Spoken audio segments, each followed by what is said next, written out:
The Galactic Dominion had ruled the stars for 3,000 years. They had conquered 300 worlds across 12 star systems.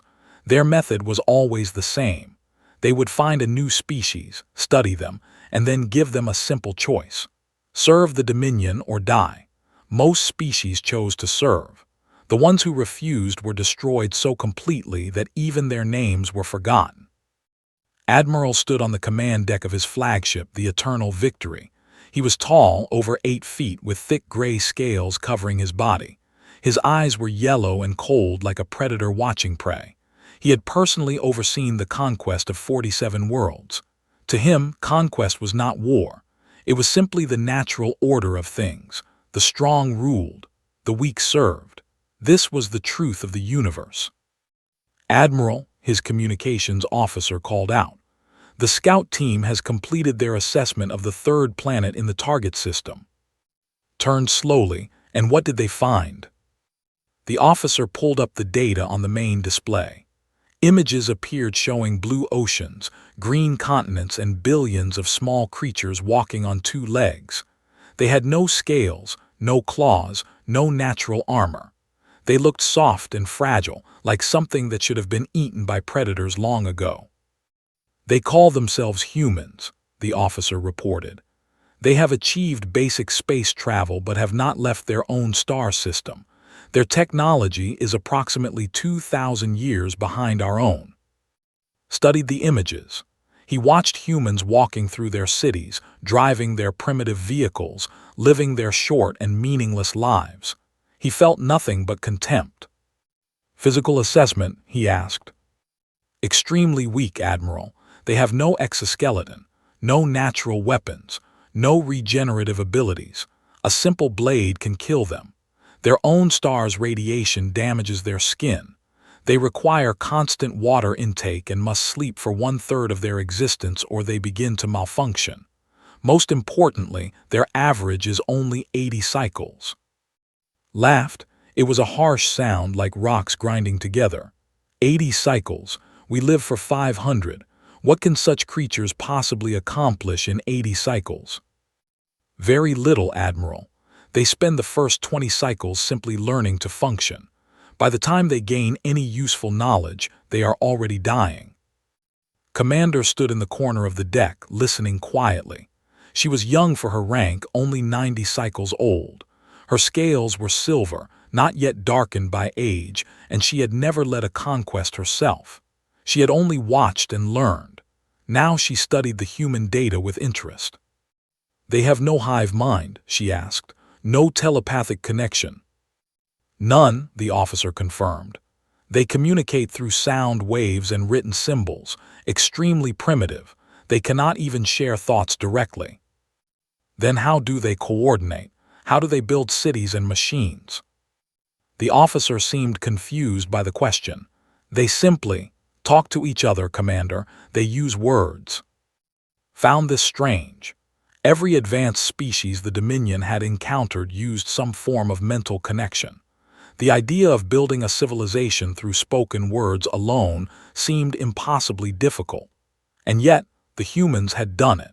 They had covered their planet with cities, connected their world with communication networks, and even sent primitive machines to other planets in their system. She kept her thoughts to herself. Admiral did not appreciate questions that sounded like admiration for lesser species. Send the ultimatum, commanded. Standard terms. They have 30 rotations to surrender unconditionally. All resources, all technology, all labor will belong to the Dominion. Those who resist will be eliminated. Those who submit will serve. The message was transmitted at light speed toward Earth. It was received by every government simultaneously, decoded by panicked scientists, and spread across the planet within hours. The people of Earth learned that they were not alone in the universe. They also learned that the universe wanted to enslave them. In Seoul, an emergency council gathered in an underground bunker. Representatives from every major nation sat around a long table, their faces pale with fear. Military leaders, scientists, and politicians argued with each other while screens showed the alien message playing on repeat. General Park sat at the head of the table. He was 63 years old with iron-gray hair and a face carved by decades of service. His hands were steady even as the world fell apart around him. He had fought in 3 wars during his career. He had seen humanity at its worst and its best. Now he faced something no human had ever faced before. "We cannot fight them," the European representative said. His voice was shaking. "You saw their ships. You saw what they can do. We should negotiate. Perhaps they will show mercy." "Mercy?" The American general slammed his fist on the table. "They gave us 30 days to become slaves. That is not negotiation. That is execution with extra steps." "Then what do you suggest? We throw rocks at their starships." The argument continued, growing louder and more desperate. Listened without speaking. He was watching the alien ships on the screen, counting them, studying their formations. He was also watching the data that their scientists had managed to gather from the transmission. Dr. Shin sat beside him, working on a tablet. She was the council's chief scientific advisor, a woman of 45 with sharp eyes and a mind that never stopped analyzing. She had spent her entire career studying the stars, hopping to find evidence of other life.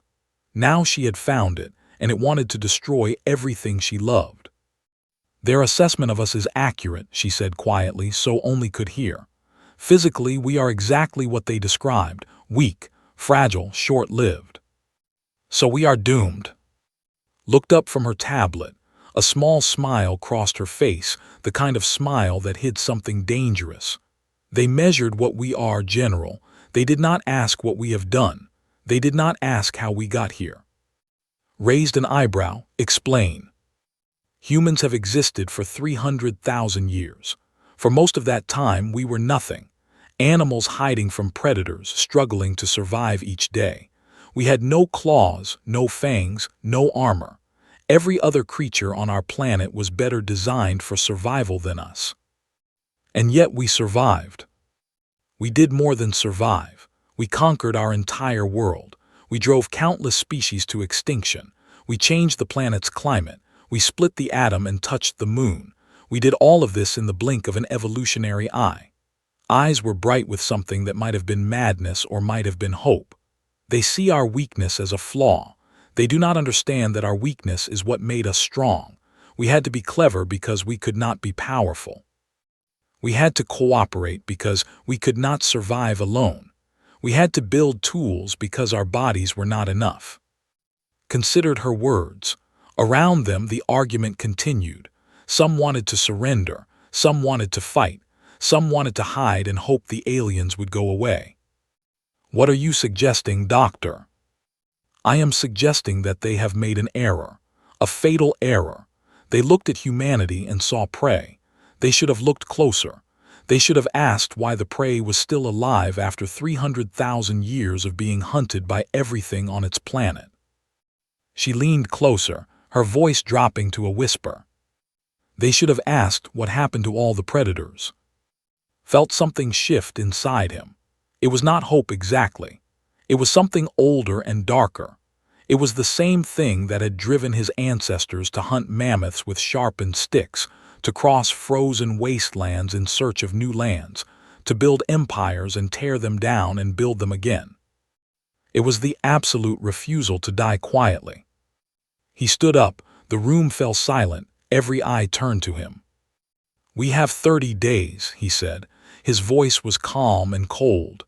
"We will not waste them begging for mercy that will never come. We will prepare, we will fight, and we will make them regret ever finding our little planet." The council stared at him, some with fear, some with disbelief. But a few, just a few, looked at him with something else. They looked at him with fire in their eyes. The Dominion fleet arrived on the 28th day. 47 warships filled the sky above Earth, each one larger than any structure humans had ever built. They blocked out the sun over entire cities. They hung in the air like gods looking down at insects. Admiral expected surrender. He had done this 47 times before. The pattern was always the same: show strength, demonstrate power, Watch the lesser species fall to their knees. It was boring, really. He almost wished someone would resist just to make things interesting. He got his wish. The human response came through his communication system. It was not a surrender. It was not even a negotiation. It was a single sentence spoken in a calm female voice. "We decline your terms. Leave our system." Stared at the speaker as if it had grown teeth and bitten him. For a moment, he could not process what he had heard.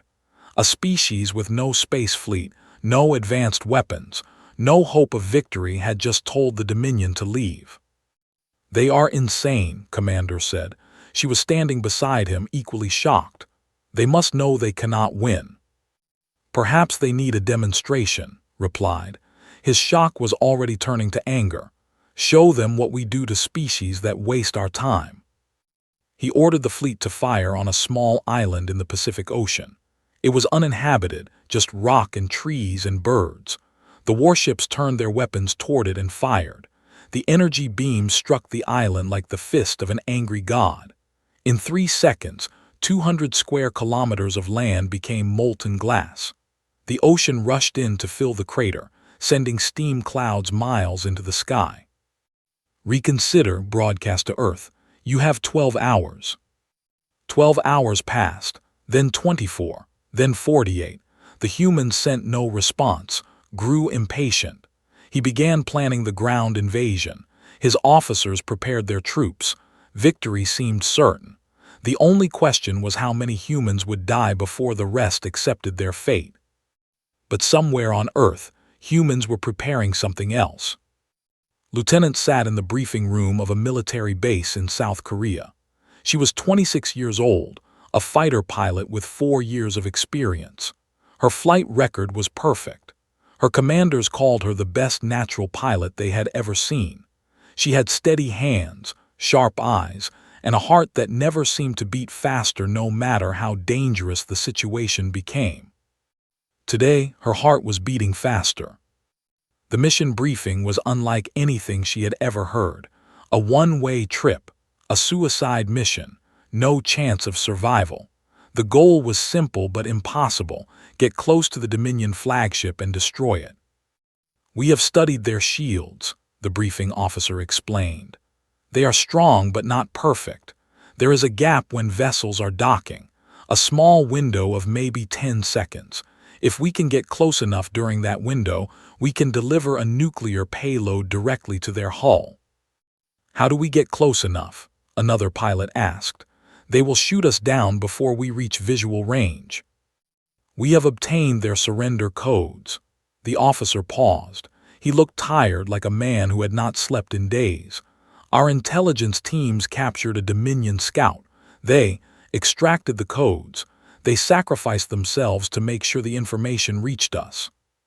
The room was silent. Everyone understood what that meant. Humans had already died to give them this chance. "You will approach in modified shuttles designed to look like diplomatic vessels. You will transmit the surrender codes.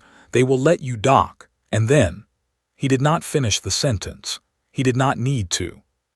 Raised her hand. "I volunteer." She was the first. Within an hour, 847 others had joined her. The night before the mission, sat alone on the roof of the barracks, looking up at the alien ships. They were just dots of light from this distance, mixed with the stars. It was hard to believe that those tiny lights were the enemy. It was hard to believe that tomorrow she would fly toward them and never come back. Her phone buzzed, a message from her mother. "I am proud of you. I have always been proud of you. Whatever happens, know that you are loved." Typed a response, deleted it, typed another, deleted that too. What do you say to your mother when you know you are going to die? In the end, she wrote only 3 words. "I love you." She put away the phone and did not look at it again. The next morning, 36 modified shuttles launched from bases around the world. They rose through the atmosphere on columns of fire, heading toward the alien fleet. Was in the lead shuttle, her hands steady on the controls, her eyes fixed on the flagship growing larger in her viewport. Transmitting surrender codes, her co-pilot reported. His name was Han, a young man from who had once dreamed of being a commercial pilot.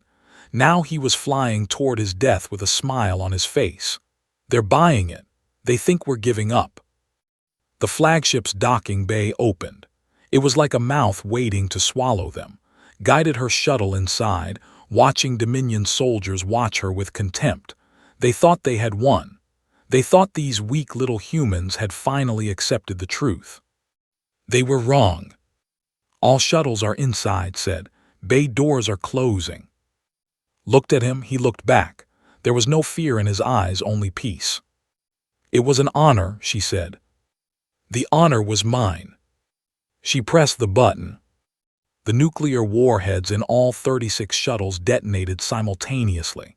The flagship's interior turned into a sun for a brief moment. The explosion ripped through the vessel's core, destroying engines, power systems, and command centers. Admiral was vaporized before he even understood what was happening. His last thought was not of defeat or anger.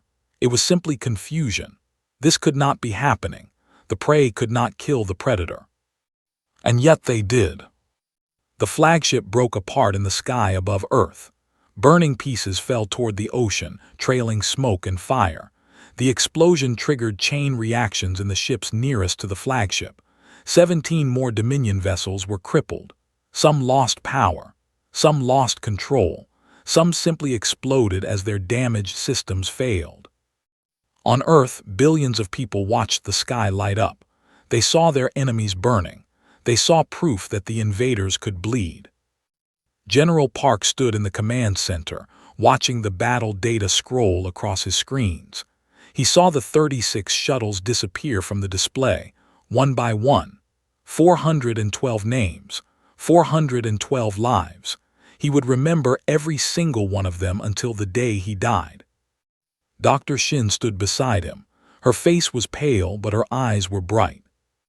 They're retreating, she said. Her voice was barely a whisper. The remaining ships are pulling back. Watch the alien vessels turn and run. For the first time in galactic history, a Dominion fleet was fleeing from a battle. They were running from a species they had called weak. They were running from a planet they had dismissed as easy prey. They will return, he said. Yes, with more ships, more weapons, more soldiers. Then we will be ready, turned to face her. His eyes were red, but his voice was steady. We have time now. We have shown the universe that we will fight. That has to mean something. It means everything, replied. Word will spread. Other species will hear about this. They will know that the Dominion can lose. She looked up at the sky, where smoke still rose from the fallen alien ships. We lit a fire today, General. Now we must make sure it never goes out. Across the galaxy, on 100 conquered worlds, enslaved species watched recordings of the battle. They saw tiny human shuttles fly into the heart of a Dominion flagship. They saw those shuttles explode. They saw the mighty Dominion fleet scattered and broken by creatures that should have been easy prey. And in their hearts, something began to change. Something that had been dead for centuries began to stir. Hope. The Dominion returned 3 years later. This time they did not send 47 ships. They sent 400. They did not send one admiral. They sent 12. The High Council of the Dominion had declared humanity a threat that must be eliminated completely. No surrender would be accepted. No mercy would be shown. The humans would be erased from existence. The fleet entered the solar system expecting to find a broken planet waiting for death. Instead, they found something that made them stop and stare. In 3 years, Earth had transformed. Where there had been nothing but empty space, now there were orbital stations. Defense platforms armed with weapons that should have taken centuries to develop. Ships, real warships built by human hands carrying human crews, ready to fight and die. Dr. Shin had not slept more than 4 hours a night for 3 years. Her team of 40,000 scientists had worked around the clock, studying captured Dominion technology, reverse engineering their weapons, improving their designs. They had achieved in 3 years what should have taken 300. "We cannot match their numbers," told the War Council before the battle. "We cannot match their experience, but we have something they do not. We have learned from them, and we have improved on what we learned." Captain commanded the Defiance, Earth's first interstellar-capable warship. He was 31 years old, quiet and calm. Before the invasion, he had been a submarine commander. He had spent years in the dark depths of Earth's oceans, learning to fight without seeing his enemy, learning to survive when death surrounded him on all sides. Space was just another kind of ocean to him. Darker, colder, but not more frightening. His crew called him the Stone, because no one had ever seen him show fear. Even now, facing 400 enemy ships with only 12 of his own, his face remained expressionless. "All ships," he broadcast to his small fleet, "remember why we are here. We are not here to win. We are here to hurt them. Every ship we destroy is one fewer ship that can bomb our cities. Every hour we buy is another hour for our people to prepare." The battle began. It should have ended in minutes. 12 ships against 400. The math was simple. The result was certain. But humans did not fight like any species the Dominion had faced before. Ships refused to engage in direct combat. They hid in asteroid fields, using rocks the size of mountains as shields. They used Jupiter's moons for cover, striking from impossible angles and disappearing before the enemy could respond. They launched attacks that made no military sense, sacrificing perfect positions to target specific ships, specific commanders, specific systems. The Dominion commanders were confused. Their enemies were not trying to win. They were trying to make the victory as painful as possible. The battle lasted 3 weeks. 3 weeks of constant running, constant fighting, constant dying. Human ships fell one by one, but none of them surrendered. When they could no longer fight, they rammed their burning vessels into enemy ships, turning their deaths into weapons. Commander led her squadron against a lone human cruiser. The ship was damaged beyond repair, trailing smoke and fire, its weapons nearly depleted. By all logic, they should surrender.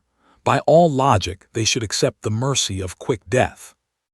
The human captain was a woman named. She was 34 years old. She had a husband and 2 children back on Earth.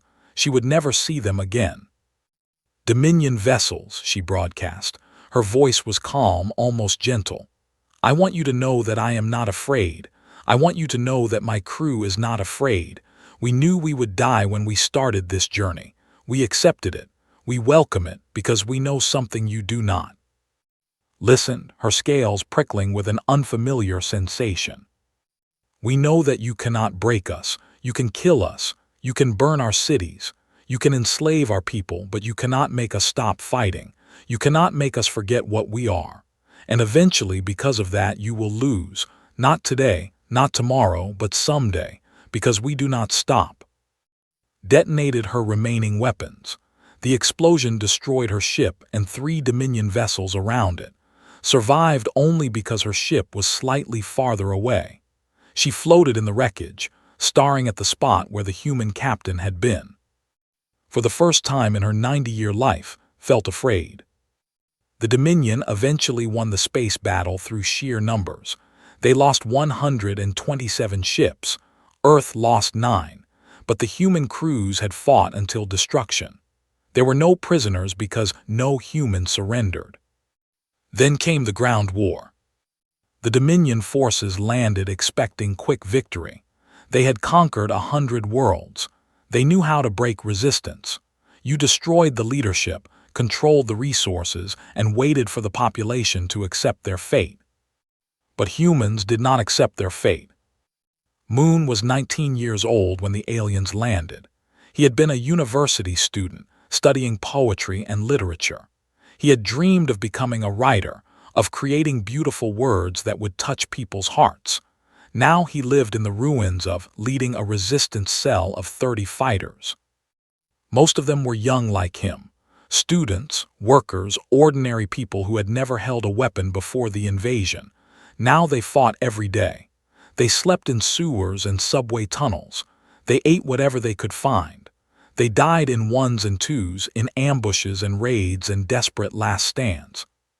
And every time one of them fell, someone else picked up their weapon and continued fighting. "They are sending another patrol," his scout reported. A young woman named Sarah, who had been a nurse before becoming a soldier. 20 soldiers, heavy armor. Had 12 fighters left, 7 rifles, 2 grenades, not enough to win, but enough to hurt. "Same as yesterday," he said. "We hit them, we fall back, we hit them again. We make every block cost them." "We cannot win like this," someone said. It was a boy of 17, new to the cell. His hands were shaking, his eyes were too bright with fear. Put his hand on the boy's shoulder. He remembered when he had been the same, scared, confused, wondering why he had to fight a war he never asked for. "We do not need to win today," he said. "We just need to make sure they never stop bleeding. We need to make sure that every street they take costs them something. We need to make sure that when they finally reach the end, they look back and wonder if it was worth it." The boy nodded slowly. He stopped shaking. That night they ambushed the Dominion patrol in a narrow street between ruined buildings. They killed 8 soldiers and wounded 6 more. They lost 3 fighters, including Sarah. She died holding a grenade, running toward an enemy position. She was 23 years old. She had wanted to be a mother someday. Did not have time to mourn. There would be another patrol tomorrow, another fight, another chance to bleed the enemy. The ground war lasted 8 years. The Dominion captured cities, but they could not hold them. They established bases that were destroyed by sabotage. They killed resistance fighters and watched 10 more appear to take their place. They controlled the land but could not control the people. General Park died in the 3rd year, leading a counterattack that freed half of Asia. His last words were a message to his soldiers: "Keep fighting, never stop, make them remember us." His successor was General Bay, a woman who had lost her entire family in the initial invasion. She did not fight with anger. She fought with cold certainty. "We are going to win," she told her commanders, even when the enemy held 2 continents. "Not because we are stronger, because they cannot sustain this. They are an empire. We are an idea. They can kill our bodies. They cannot kill what we believe. And eventually that belief will destroy them." Across the galaxy, other species watched the war unfold. They saw humans dying by the millions but never surrendering. They saw a weak species fighting an empire that had ruled for 3,000 years. They began to wonder if they had been wrong about what strength really meant. And in the shadows of conquered worlds, they began to plan. The change did not begin on Earth. It began in places humans had never seen, on worlds they did not know existed. It began with small acts of rebellion that grew into something the Dominion could not control. On a factory world called Prime, a worker named spent her days building weapons for the Dominion fleet. She had done this for 60 years, ever since the Dominion had conquered her world when she was a child. She had never known freedom. She had never imagined that freedom was possible. Then she heard about Earth. The recordings spread through the slave networks like fire. They showed human ships flying into the Dominion flagship. They showed human soldiers fighting in the ruins of their cities. They showed humans dying again and again, but never surrendering, never stopping, never accepting defeat. Watched these recordings in secret late at night when the guards were not looking. She watched them so many times that she memorized every moment, and slowly something changed inside her. She began to modify the weapons she built. Small changes, invisible changes, a power cell that would fail after 3 uses, a targeting system that would drift slightly to the left, a cooling system that would overheat in combat, nothing that could be traced back to her, nothing that would get her killed immediately. For 2 years, she sabotaged the Dominion's war machine one component at a time. When they finally caught her, they dragged her to the execution grounds where all traitors were displayed as examples. She was supposed to beg for mercy. She was supposed to show others what happened to those who resisted. Instead, she looked at the gathered crowd of slaves and shouted one word in the human language she had learned from the recordings. Hope. They killed her immediately, but it was too late. The word spread. The idea spread. On factory worlds and mining colonies, on agricultural planets and prison moons, the slaves of the Dominion began to whisper to each other. They began to believe that the unbeatable could be beaten. In the Dominion's own military, cracks began to appear. Commander had spent 5 years fighting humans. She had killed thousands of them. She had watched them die in every possible way, and she had never, not once, seen one of them break. She remembered the human captain who had detonated her ship rather than surrender. She remembered the resistance fighter who had charged an armored position with nothing but a grenade and a smile. She remembered the human child, no more than 12 years old, who had been caught carrying messages for the resistance. When they asked the child who had sent her, she had spit in the interrogator's face and said, "We all sent me." These memories haunted dreams. They made her ask questions that her superiors did not like. Why do they resist? She asked the High Council during a strategy session. The 12 most powerful leaders of the Dominion sat in their golden chairs, looking down at her with cold eyes. We have offered them mercy. We have demonstrated our power. They should have surrendered years ago. High Counselor, the oldest and most powerful of the 12, waved a clawed hand dismissively. They are irrational, primitive. They do not understand what is good for them. No, his voice was steady, even though her hearts were pounding. They are not primitive. They understand exactly what they are doing. They have decided that freedom is worth any price. They have decided that we are not worth fearing. The room became very quiet. Commander said slowly, "You forget yourself." "I forget nothing. I have killed thousands of them, and every single one died trying to hurt us more. They do not surrender because surrender is not in them. It is not stubbornness. It is identity. They would rather cease to exist than exist on their knees." She looked around the room, meeting the eyes of each council member. "We are not fighting a species. We are fighting an idea, and ideas cannot be killed with weapons. Every human we kill becomes a martyr. Every city we destroy becomes a rallying cry. We cannot win this war. We can only choose how much we are willing to lose before we realize it."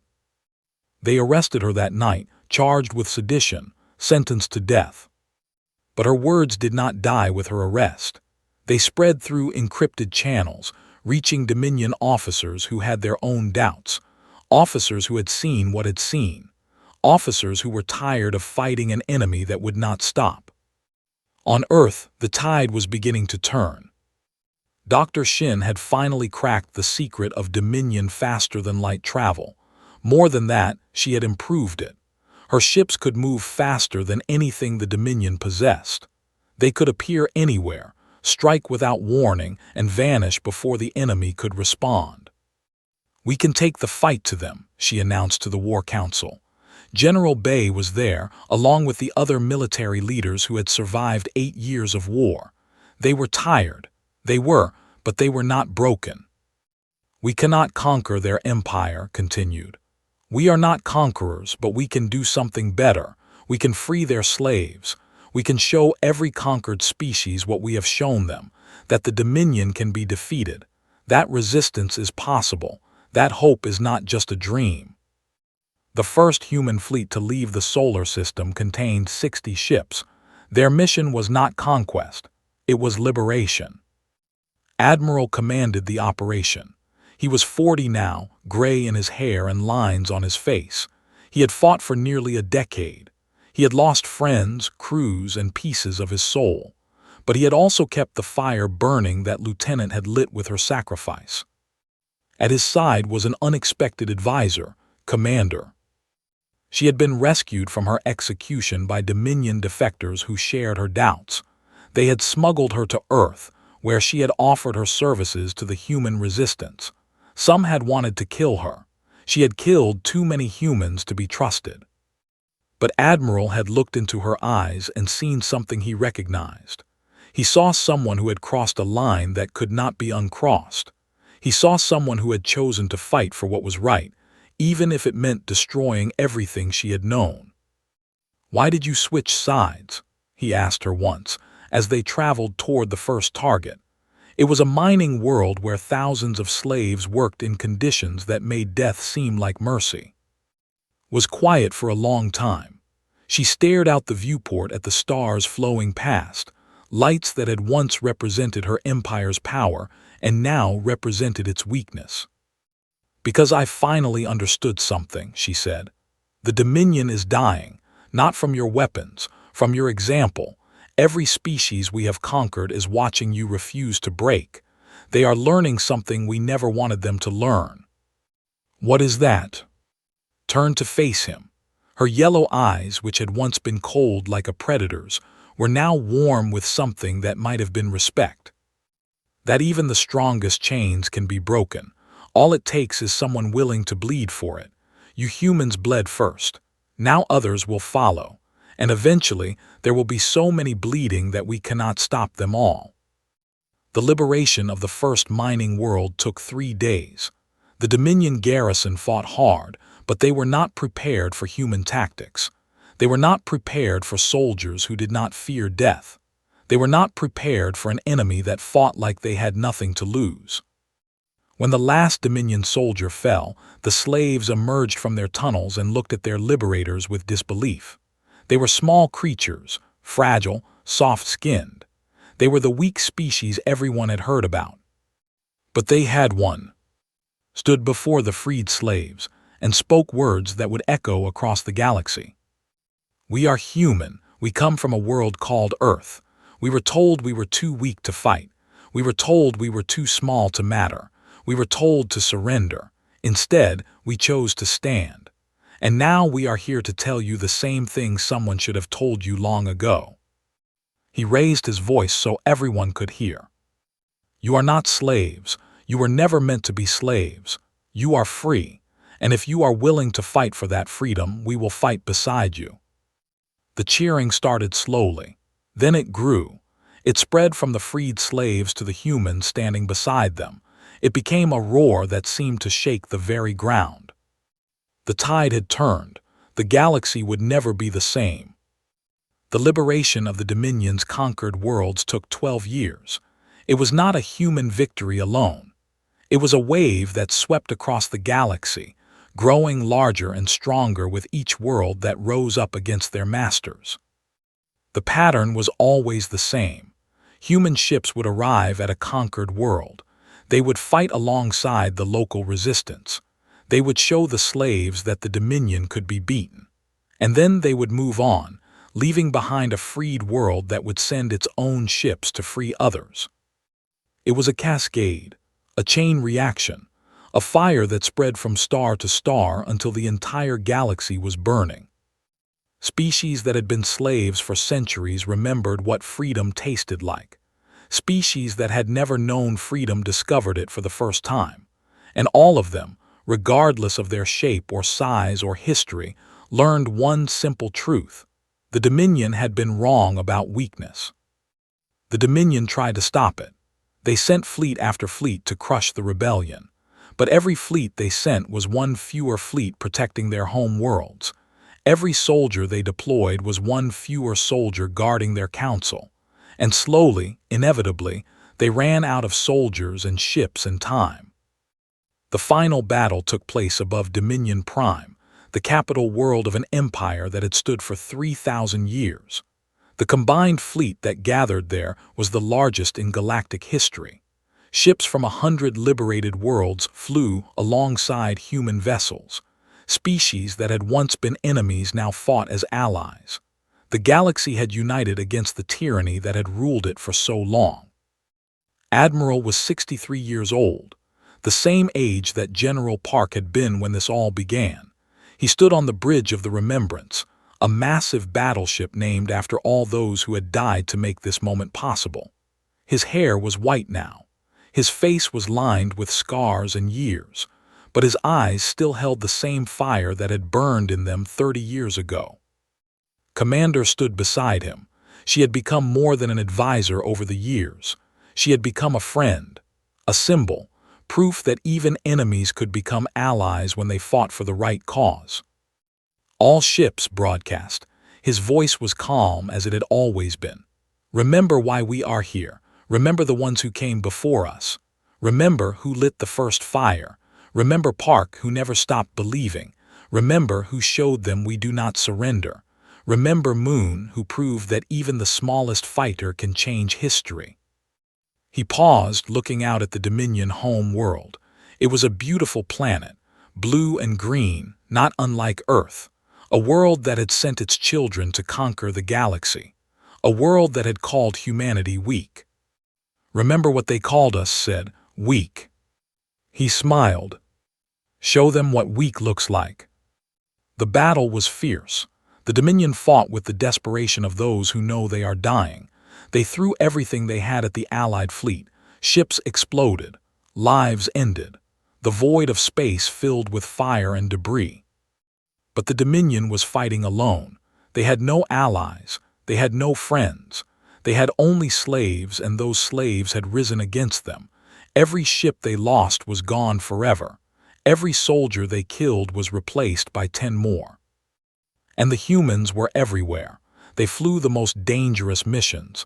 They took the greatest risks. They died more often than any other species in the fleet, but they never stopped. They never retreated. They never showed fear. When the Dominion flagship fell, hit by a combined assault from ships of 7 different species, the battle was effectively over. The remaining Dominion vessels surrendered or fled. The High Council was captured, all 12 of them. Their empire, which had seemed eternal, collapsed in a single day. High Counselor was brought before Admiral in chains. He was old now, his scales faded and brittle. His eyes, which had once held such contempt for lesser species, were now filled with disbelief. How? He asked. His voice cracked with confusion and rage. You were supposed to be easy. You were supposed to be nothing. Our assessment was perfect. Your species is weak. You have no natural weapons, no armor, no long. By every measure you should have fallen. Looked at him for a long moment. He thought about all the humans who had died to reach this point. He thought about the 30 years of war, the billions of lives lost, the worlds burned and rebuilt. You measured the wrong things, he said simply. You measured our bodies. You should have measured our spirits. You should have measured what we accomplish in those. You measured our natural weapons. You should have measured the weapons we create when we have no natural ones. He stepped closer to the fallen counselor. You thought weakness was a flaw. You never understood that our weakness made us strong. Because we were weak, we had to be clever. Because we were fragile, we had to work together. Because we died easily, we learned to fight like every moment mattered. Your species lives for 500 years and accomplishes nothing. We live for 80 and build civilizations. Had no response. He could not understand. He would never understand. That was why the Dominion had lost. 1 year later, the Galactic Coalition was formed. A new government built on the principles that humans had taught the galaxy. Every species had a voice. Every world had rights. Strength was measured not by conquest but by cooperation. Dr. Shin lived to see it. She was 87 years old now, frail in body but sharp in mind. She stood on the observation deck of a diplomatic station, watching representatives from 100 worlds arrive for the founding ceremony. Beside her stood. She was the daughter of Lieutenant, the pilot who had died in the first strike against the Dominion flagship, was an ambassador now, one of humanity's voices in the new galactic order. She had never known her mother, but she had grown up with her story. She had dedicated her life to continuing what her mother had started. Was it worth it? Asked softly. All those lives, all that pain, all those years of fighting. Was quiet for a long time. She thought about everyone she had lost, her friends, her colleagues, her family. She thought about the generations that had grown up knowing only war. Then she looked out at the stars. Stars that humanity now traveled freely. stars that hosted species who named their children after human heroes, stars that would never again see the shadow of dominion conquest. Your mother was the first, said, the first to strike, the first to prove that we could fight back. When she flew her shuttle into that flagship, she knew she would die. She did it anyway. Do you know why? Shook her head. Because she understood something that the Dominion never could. She understood that some things are worth dying for. Freedom, hope, the chance that future generations might live better lives than we did. She gave her life for you, for all the children who would come after her, for a future she would never see but always believed in. Turned to face the young ambassador. In her eyes was the same fire that had burned in every human who had refused to surrender. The same fire that had burned in as she pressed the button. The same fire that had burned in as he planned the impossible.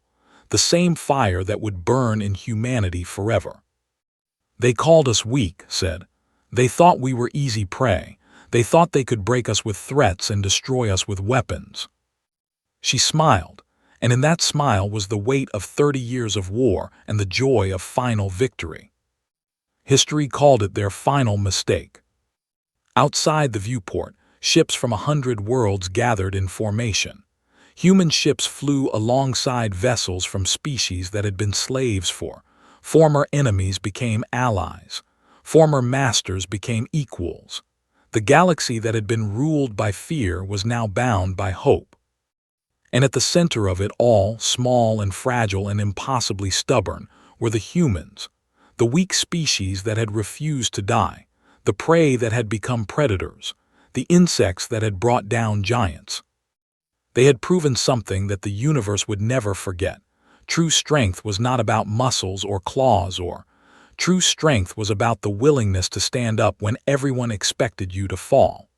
True strength was about fighting for what you believed in, even when victory seemed impossible. The Dominion had ruled the galaxy for 3,000 years. They had conquered 300 worlds. They had called themselves invincible. They had been wrong. And now, as their empire crumbled into dust, and their name became a warning for future tyrants, one truth echoed across the stars. Never underestimate humanity.